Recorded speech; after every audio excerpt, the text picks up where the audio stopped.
Today's top story, the flavor merger of the century between the Peanut Butter Group and Chocolatey Corp. Joining me is a PBC executive. Thanks for having me, Barry. Now, how did you know the merger and the byproduct of it, Jif peanut butter and chocolate flavored spread, would be a success?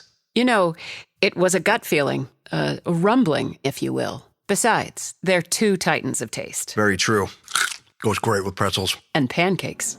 Apples too, I bet. Try Jif PBC today. After just 7 days, 96% of Shiseido Benefiance Wrinkle Smoothing Eye Cream users saw reduced wrinkles and diminished dark circles. Shop now at Sephora and discover how change can happen in the blink of an eye. Consumer tested by 110 women. Are your business expenses playing hide and seek? With Uber for Business, the small spends that slip through the cracks, like rides and meals, go right where you need them. Because it integrates with leading expense platforms, you can say goodbye to surprise costs, missing dollars, or chasing receipts. Everything's track downable. Uber for Business. Make small steps that make a big impact. Learn more at uber.com/small steps. Welcome to the New Books Network. I'm Chris Holmes, and this is Burned by Books. Here you'll find interviews with writers you already love, like Jennifer Egan and Rebecca Mackay, mixed in with up-and-coming voices like Alexandra Kleeman and Rumaan Alam. You'll find us wherever you listen to podcasts, but check out previous episodes at burnedbybooks.com and on Instagram and Twitter at burnedbybooks. Let's start the show. Christine Coulson's first novel, Metropolitan Stories, was drawn directly from her years of experience working at New York's Metropolitan Museum of Art. Her second novel, One Woman Show, returns to the museum, but this time in form rather than plot. The story and characters of One Woman Show come to us in the shape of museum labels that describe the protagonist, Kitty, as an ornamental vessel, carefully kept and admired until no longer pristine enough to be museum quality.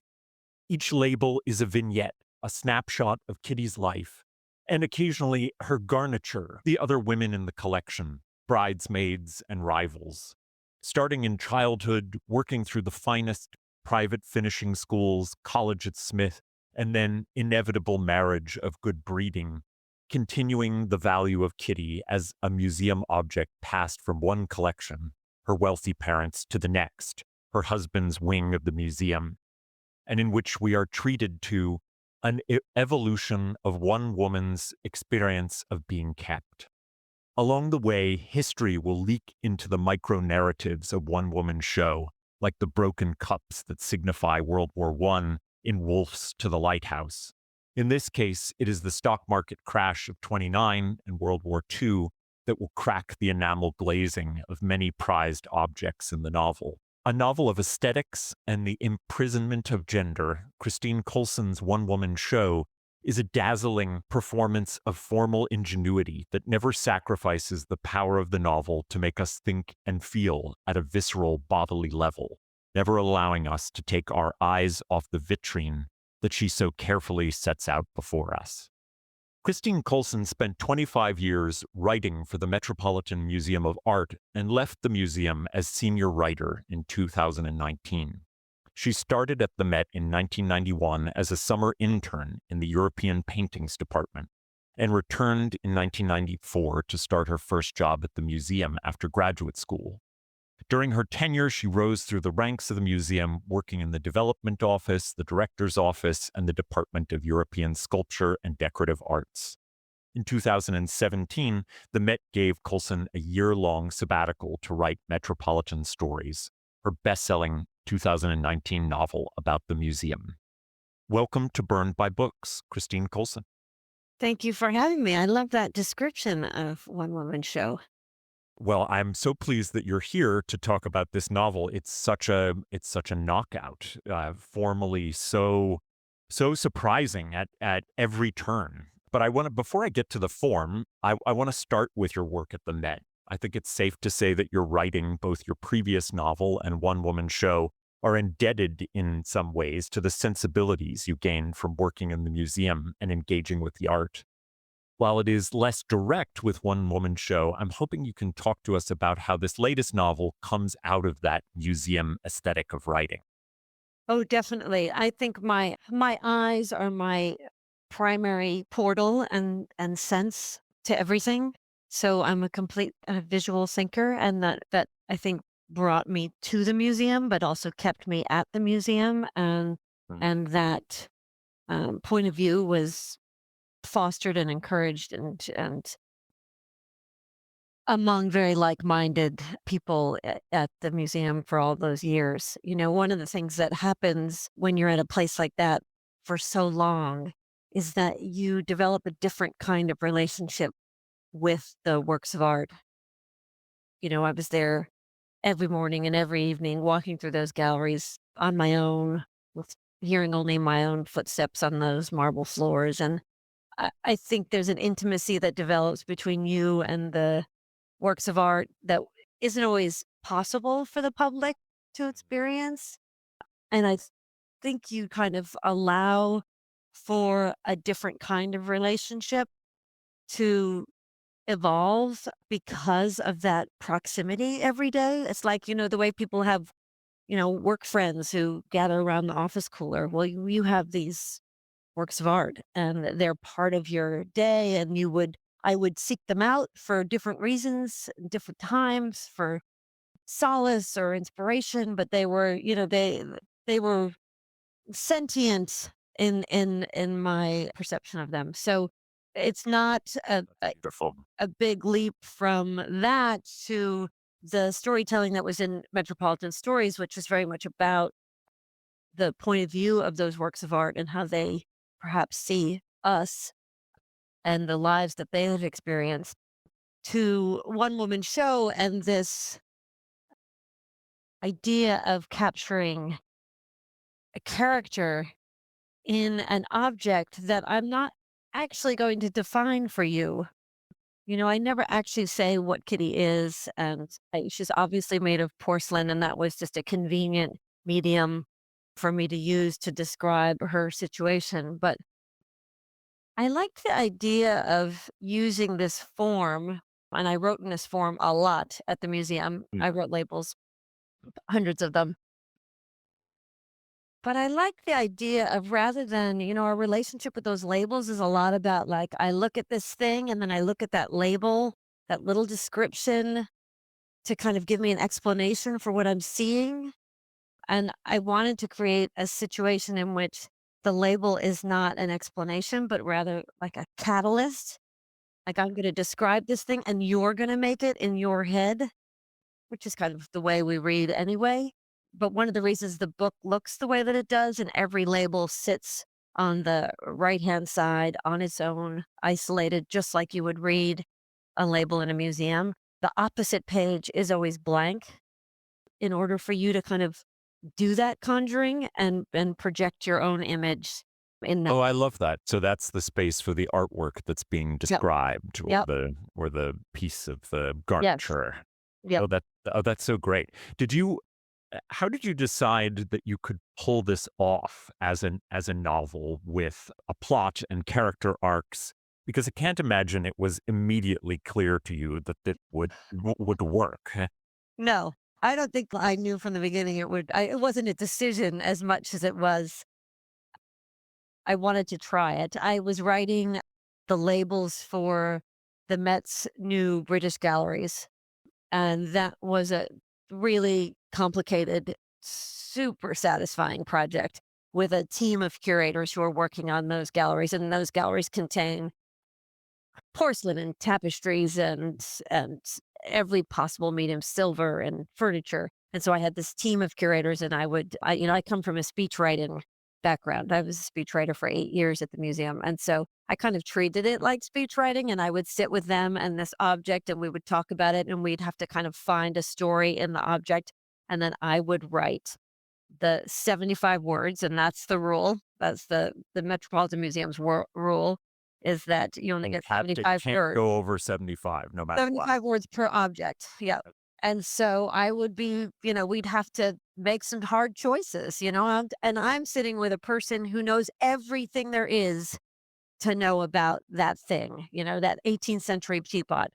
And I'm sitting there with them and we've got to decide, are we going to talk about the maker, the owner, tea in the 18th century, tea in the slave trade, whatever it is, we have to pick a story. And so that process was complicated and fun and at times really difficult. And so after one of those meetings that didn't go very well, that didn't always go that well, I'm not sure everybody loved the idea of me uh, writing for them. And so after one of those meetings, I watched my colleague walk away unhappily when I thought, I'd love to write a label about him. And that was it. I mean, it's one of those things where I actually know the exact moment where I was standing, what happened, that lightning bolt hit, and I thought, that's what I'm going to do. I'm going to write labels about people.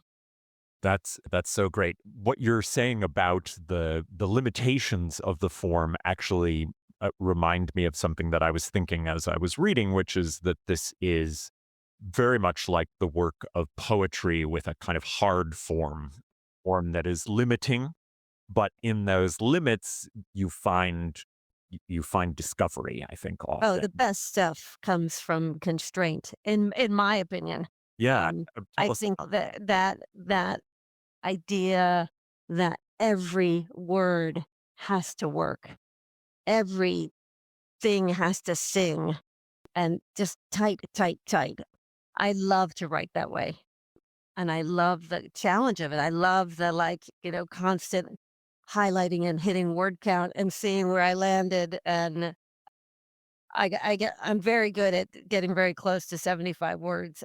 And I love that kind of pruning of, getting rid of an extra adjective or finding a beefier verb that'll do the work that three words could do. I feel like it's almost like doing a crossword puzzle or something. It's it's a I love that process, and so I really like doing this. I had been doing it, for these, in a very formal way for the museum, and when I decided to take on this idea of writing labels about people, which is where I should say I didn't set out to write this story about this woman. I decided to write labels about people. I like that concept, and then I experimented with it. I just thought, I'm going to write one. And I just wrote a label about this kind of patrician woman, very familiar type in the museum, standing in the galleries. And I just saw just to see if I could do it. And I did it. And that label's still in the book. And I thought, I like that. I like the way it turned out. And I thought, well, I don't know what to do from here. So I'm just going to try and write 20 labels about this woman. And so I just kept thinking, like, maybe that's a way to stretch this. What if I just keep writing about the same person? And then, I mean, Kitty, she just kind of took over. And I know a lot of people say that and it sounds a little hokey, but in this case, it is true. She had something to say. And so I just kept writing it. And I certainly didn't write it in chronological order. I mean, this book kind of spread like an ink blot, like that first label is, three quarters of the way through the book. And the last label in the book is probably the third one that I wrote. So I was always writing to that ending. Oh, amazing. So, and that comes, I think, a little bit from speech writing. You often write to an ending, but also my process is a lot like when I was writing labels in the museum. I would always pin them to the wall and I would make the curators read them standing up as if they were a visitor so that you could feel the boredom that it comes in you. Because when you're sitting on your sofa and you're just reading the piles of labels is a very different experience than when you're standing in a gallery. So I would always pin them to the wall. So I got very used to writing on the wall. And so the book itself, as I wrote it, I was writing the labels, printing them out and putting them on the wall and watching the story populate itself. And so I would see where the holes were and what needed to be elaborated on and how that structure would work, like right in front of me on a big blank wall that I right next to. Make your next move with American Express Business Platinum. Earn 5 times membership rewards points on flights and prepaid hotels booked on AmexTravel.com. And with a welcome offer of 150,000 points after you spend $20,000 on purchases on the card within your first 3 months of membership, your business can soar to new heights. Terms apply. Learn more at americanexpress.com/business-platinum. Amex Business Platinum. Built for business by American Express. Are you a forward thinker? Then you need an HR and finance platform that thinks like you do. Workday is the AI platform that helps propel your organization, your workforce, and your industry into the future. Workday, moving business forever forward. I think that's a brilliant way to imagine it, and it gives me a nice visual of the process. I want to think, since you talked about chronology and how it wasn't initially chronological, I do want to think about the historical elements of the novel. Kitty is born in 1906. The first label we get of her is 1911, but we get some of the major events, especially of the early and mid 20th century, which play heavily into Kitty's development as a girl, a woman, a wife, a widow.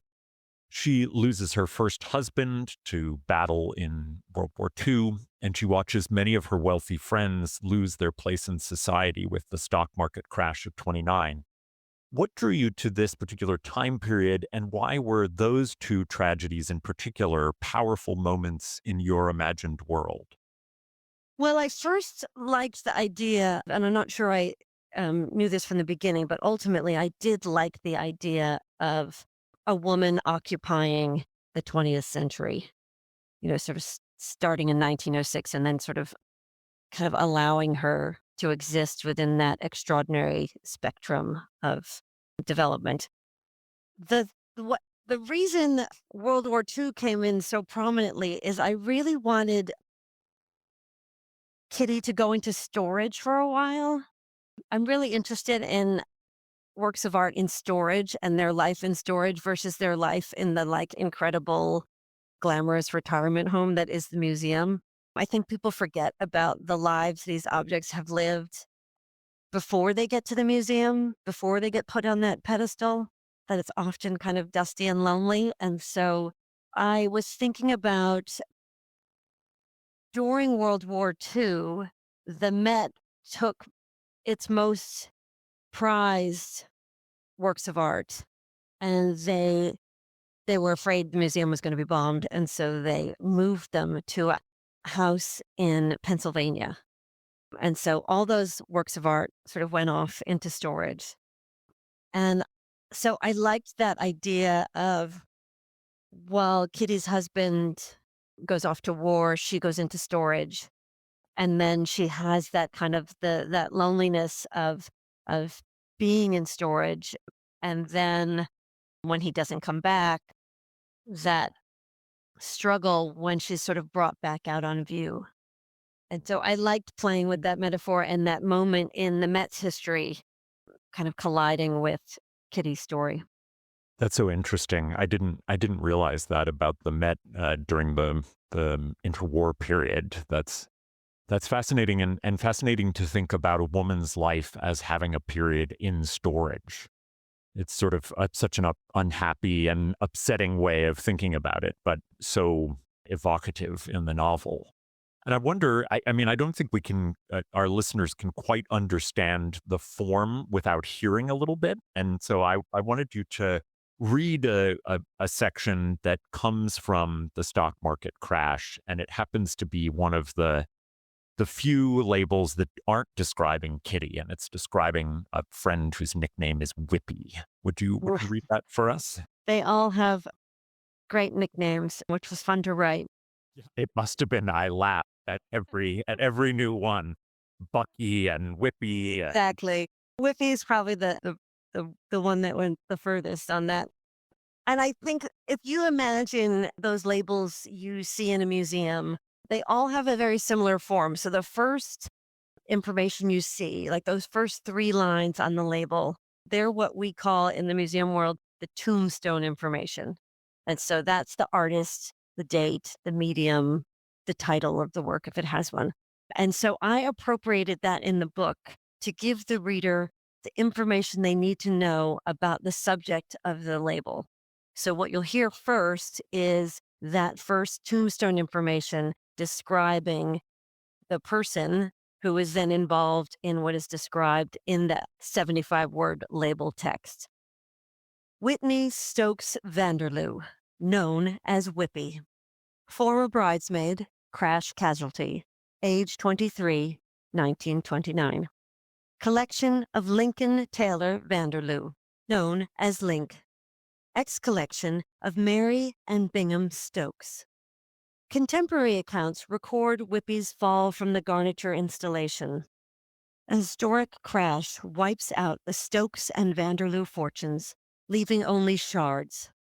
Restoration seems improbable as conservators work frantically and futilely to address stockpiles of similar losses in collections throughout the nation. Basic decorative motifs must now be reorganized to accommodate this shocking new reality. The break marks a fundamental disruption in the garniture's compositional certainty and a permanent shift in Whippy's exhibition status. That's so great. And that final line, the permanent shift in the exhibition status, takes me to the question of the way in which you're handling gender, and in particular the way women are valued or lose their value. While men do appear in the museum listings of the novel on occasion, they're minor objects in comparison to Kitty and Whippy and other women in the story. The language of the museum object means that they are owned in collections. Their parents, their husbands, appraised for value, critiqued for flaws. In this case, it's a flaw of economic value, and ultimately abandoned. Can you take us through what the language of collection and ownership and appreciation means for a woman in this novel? Yeah, I mean it's really striking to me how as this book developed, that surfaced so easily on its own. Kitty is, she's like a work of art. She's evaluated, critiqued, prized, and collected from her earliest childhood throughout her life. The early labels, Kitty is very aware that she's being watched and she's being kind of scrutinized, as are her. We talk about the garniture, and for people who don't know what a garniture is, it's the one word I actually define in the book. The rest of the terms I sort of let stand for themselves, but garniture is just sort of a matching group of porcelain that you see on a mantelpiece or something. And it became a very nice way to talk about Kitty and her social circle and these women who a garniture always has a sort of centerpiece, and each one of the women in the Kitty's garniture think they're the centerpiece. And so it was a nice tool for me to play with that. But I think the way that a work of art has a provenance, it can be reattributed. We talk in the museum when an object has flaws, we say it has condition issues. And I think that's an incredibly human way to think about it. I mean, we all have condition issues. And so I loved that idea of talking about Kitty as having, cracks beneath her varnish, and that to me describes a lot of people.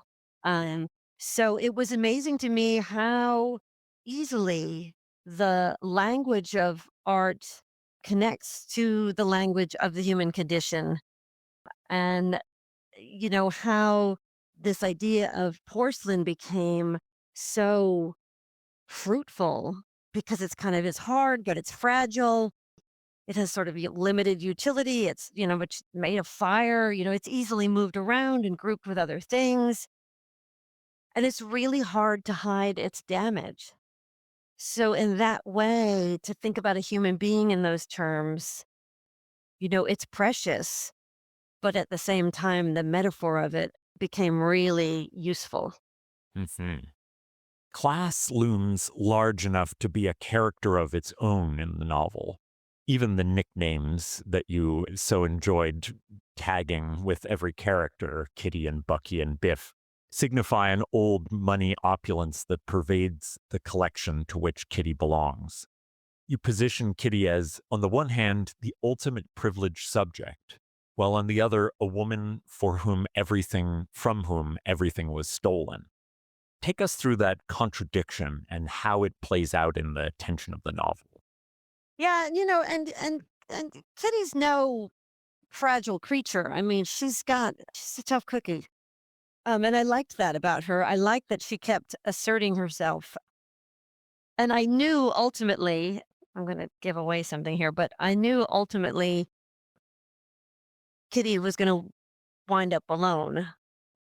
The persistent idea of the one-woman show, this is a one-woman show because it is a retrospective of this woman's life, but I also think about the one-woman show being that Kitty actually doesn't need any of these men, and Kitty's got her own thing going on, though it's never quite fulfilled because of the limitations of the world in which she navigates her. The moment I think of as this kind of window for her into the possibility of fulfilling it is her brief affair with Picasso. Yeah, I think Kitty really comes into her own at that point. I love that label. It's one of my favorites. And that, because part of what I was doing, I'm writing in a form that is notoriously boring. There's that kind of all-knowing institutional voice that people think of these labels. And I had to always, be conscious, like I'm writing a novel. So I need all those things like character development and plot, but I need emotion. I always write with humor.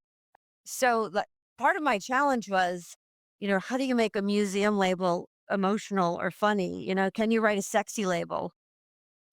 And, it turns out you can write a label about anything. There's a label about a sandwich midway through the book. And so that idea of like, wait a minute, and that idea of Kitty's going to have sex with Picasso was a little random, but such a great thing to take on personally for me to like, let's see if I can write that. And sometimes that's all I was doing is like, well, what if this happens? Well, let's see if I can write it. And then if the writing was good, well, then that's going to stay and that's going to happen. And then I have to build a situation in which you're going to believe that could happen. So how does Kitty take on that strength from where she's come from? How do you then believe that she would sleep with Picasso and that would happen, that they would have this kind of moment? And so I loved that challenge. And that's again comes from not writing this book chronologically and just sort of taking on these moments and mapping it all out and watching Kitty find her own strength.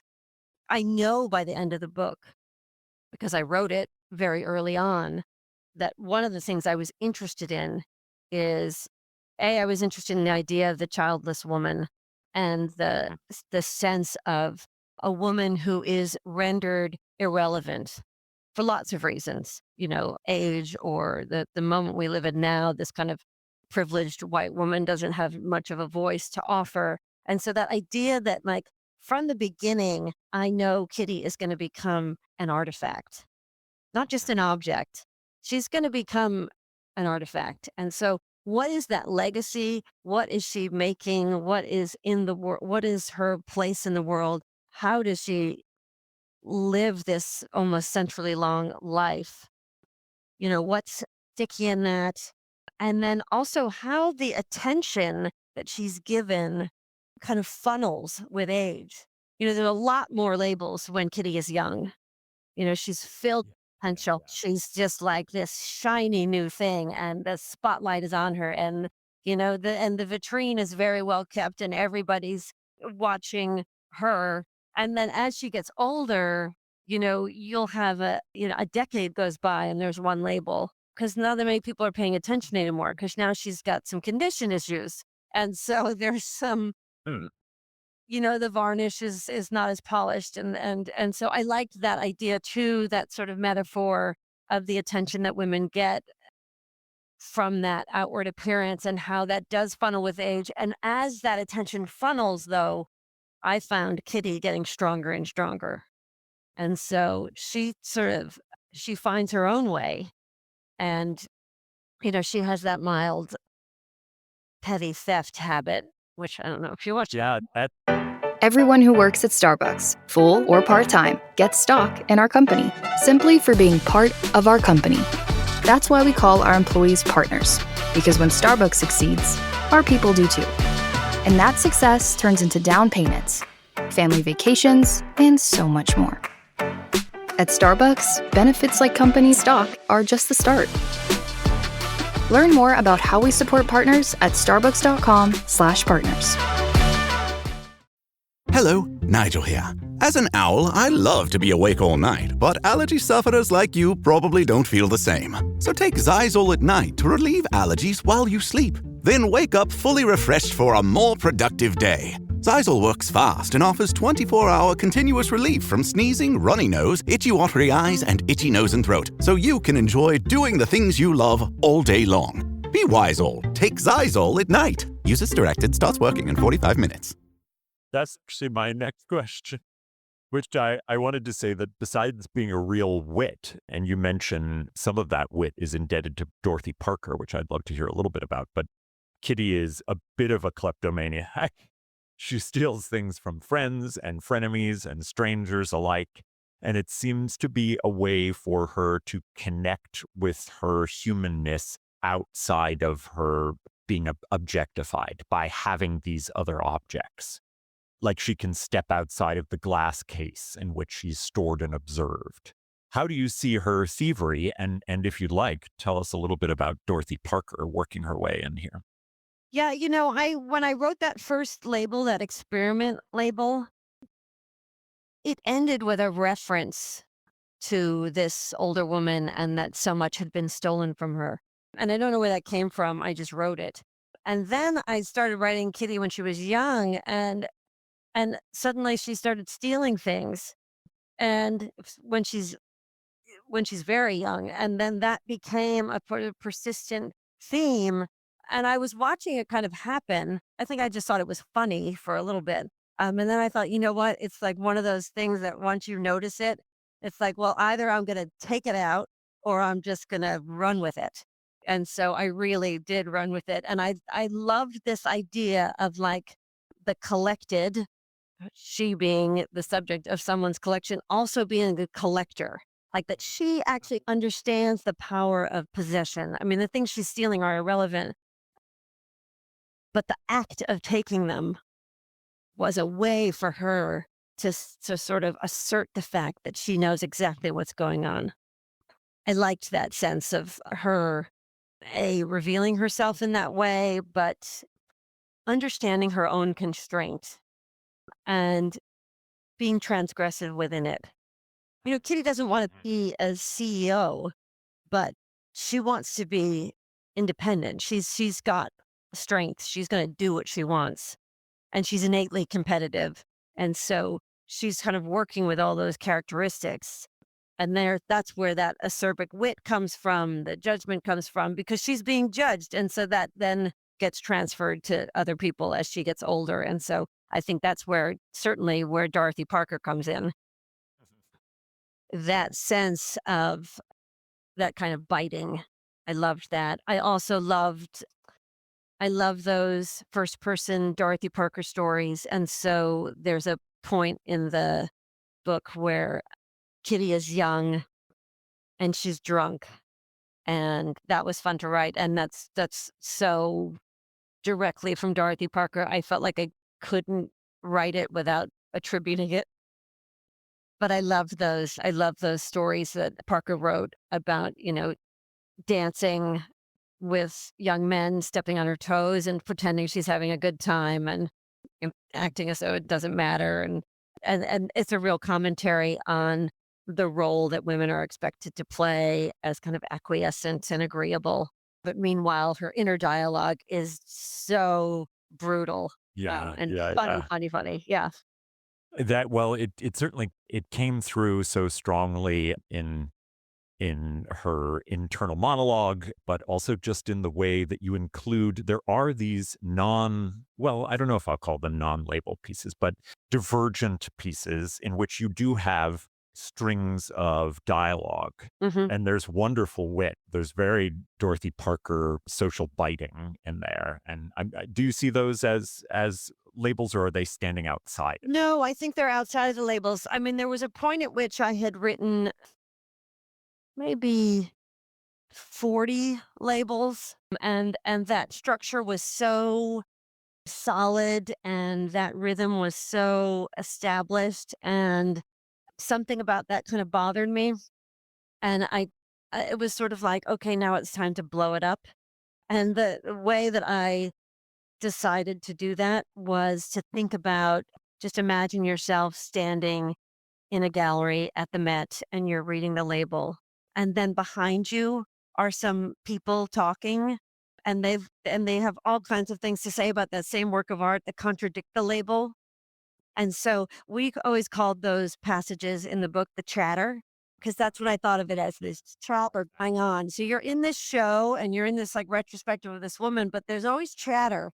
And often the chatter, which is often contemporaneous dialogue. So if we're talking about something happening in the 1920s, what you're reading is, Kitty's parents talking about her, or Kitty talking to her husband, conversations. And it was a way to give Kitty a voice so that she wasn't always just an object. Because it was a way to kind of give her something.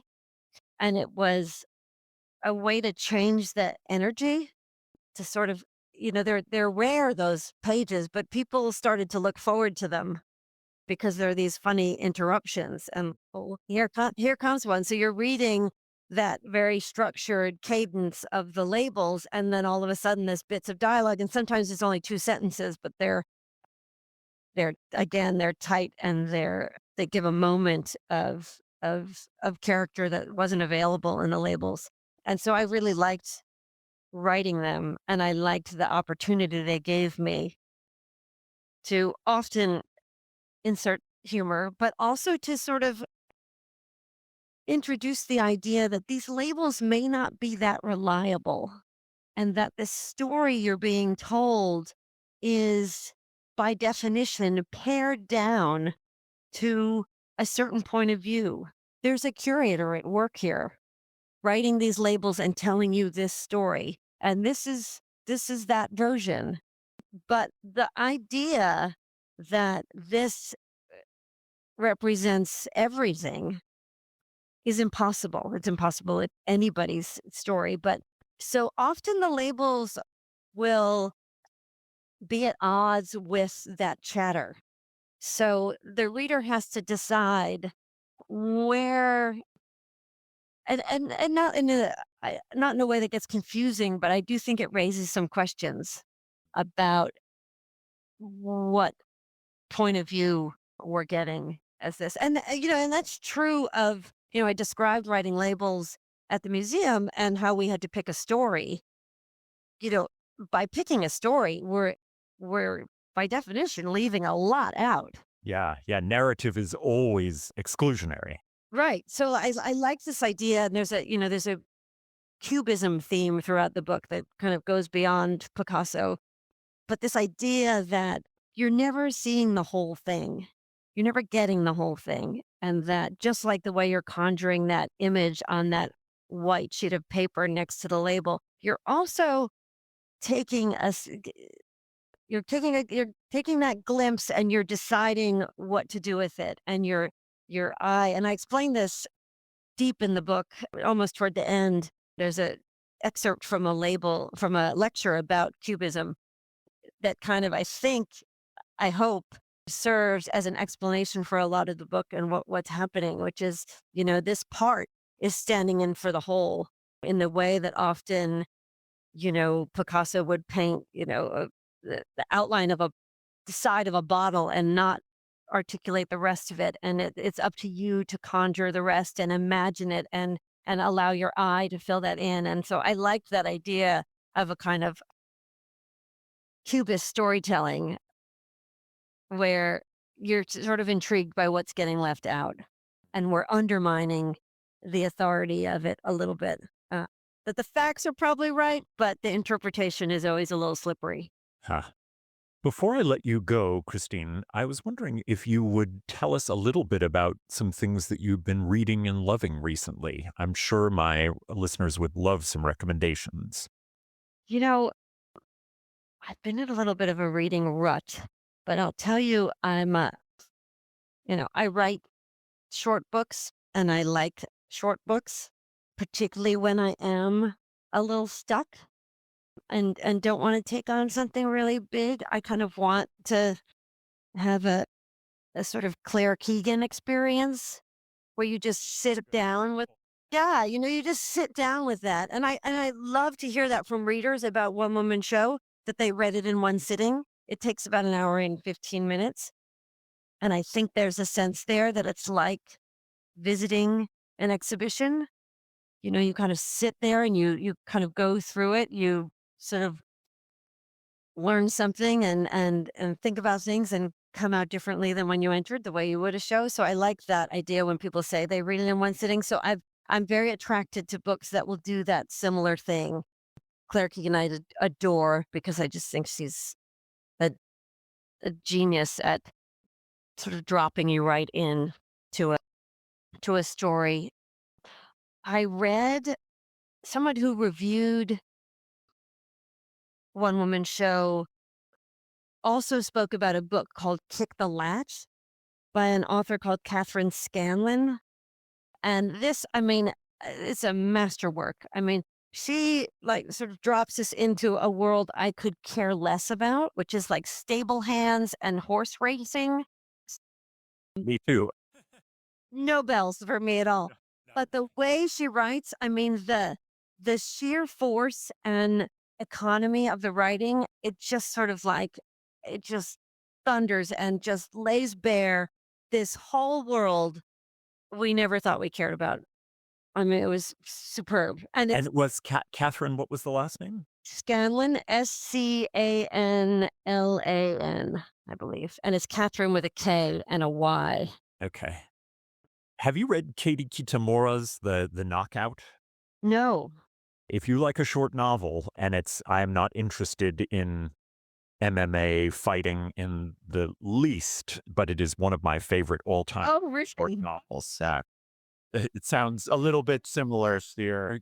I think that's an incredible achievement when someone takes something like that and pulls you in such an effective way. I loved that book. I think Catherine Scanlon is just a brilliant writer, and I'm sure there's a story behind it and how she got there and why she wrote about what she did, but I actually didn't really even want to know. Mm-hmm. I sort of felt like it was such a perfect thing unto itself. I just read, though, another book which is more related to my world, which is it's an old book, 1982, called A Month in the Country, J.L. Carr. Someone I know recommended it as a book he read in a single sitting. And I thought, okay, I'll go get one. And I read it, and it's just lovely. It's a World War I soldier who arrives in, I got to remember the name of the village. It's like Oxgodby in Yorkshire or something. It's this little village, and he's there he's a paintings restorer, or somehow has trained as a paintings restorer. And he's there to clean a medieval mural in the local church. And he lives in the bell tower, and there's this incredible parallel as he removes the kind of the white lime finish that's over this mural. And he's revealing these probably 14th century characters as he's meeting these characters from the local village. And you just get this sense of time connecting through this work of art and these people. And it's a really beautiful, I don't know, it's just a real testament to the power of work and healing.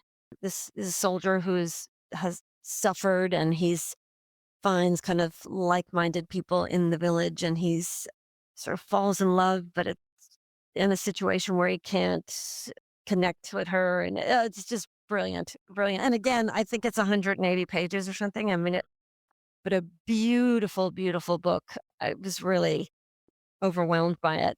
I'm totally knocked out when people can, with such economy, can bring such force of feeling in a book.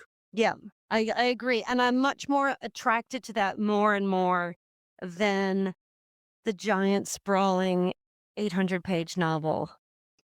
I don't know. I think it's maybe our shrinking attention spans or something. Maybe, sadly. There's something about, I don't, but I've always been a short story person. I'm a big John Cheever. When in doubt, I'll read Cheever. I love Graham Greene. I love Dorothy Parker. So I go back to those big volumes of short stories all the time for that same reason. I love the kind of energy of being dropped into a narrative, and then that idea that it could just end at any time. That beauty of a short story is just like whenever they want it to end, it just stops, and that could be the next page when you turn it. I love that energy.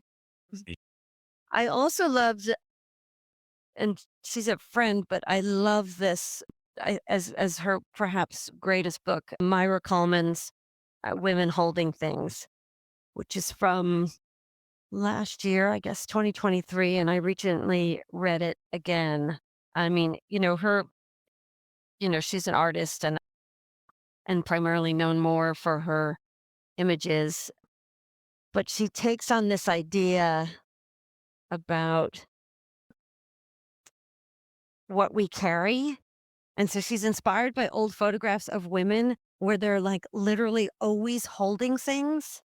Like men are never holding things, so women are always carrying.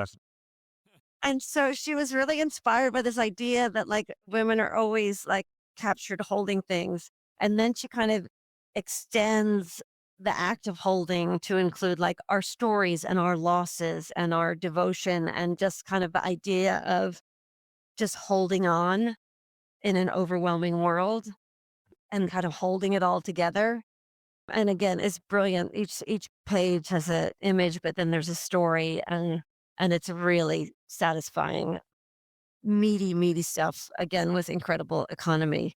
And there she's showing you what, like she has the gifts that I don't have, which is to actually illustrate what her imagination is creating.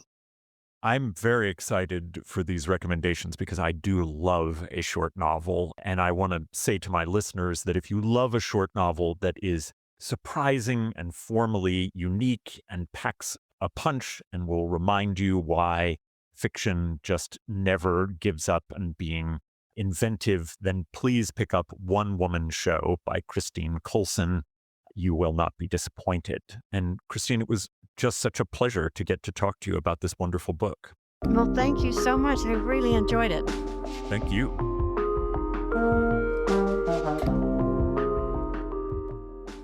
Well, that's all for me for now. My thanks to Christine Coulson for coming on to talk about her latest novel, One Woman Show. You can find links to purchase One Woman Show and all of Christine's recommended books at the website, burnedbybooks.com. There you'll find all of our previous episodes, links to buy a podcast t-shirt, and ways to get in contact. As you listen, take a moment to rate the show on iTunes, Spotify, or wherever you find your podcasts. Until then, this has been Burned by Books.